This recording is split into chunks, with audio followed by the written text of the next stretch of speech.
Ribbon. இந்த ரிப்பன்ல முதல் சிலபல்ல stress இருக்குது. அந்த மார்க் இருக்கு பாருங்க. ரிப்பன். அப்போ அப்படிங்கிறத அழுத்தி உச்சரிக்கணும். இந்த பென்னுன்னு சொல்கிறத விட இதை கொஞ்சம் அழுத்தமாக உச்சரிக்கணும். ரிப்பன். ஓகேவா? அதே மாதிரி இது ரப்பர். சரியா? இது ஆர் அப்படின்னு ருன்ற உச்சரிப்பு. அடுத்தது அப்படிங்கிற ஒரு நல்ல ஒரு துள்ளலோட இருக்கிற அந்த ஓசை ர.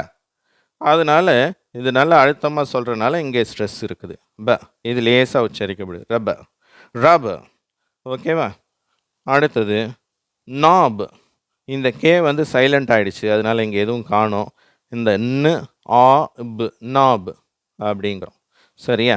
இது குமிழ்னு அர்த்தம். நாபுனா நம்ம ரேடியோவில் நாபு இருக்குது, அந்த மாதிரி இது சில திருப்பான்கள் இருக்குது. மின்சார சாதன கருவிகளில் திருப்புறதுக்காக சில வச்சுருக்கோம் இல்லையா, அதை தான் நம்ம நாப் அப்படின்னு சொல்லி சொல்கிறோம்.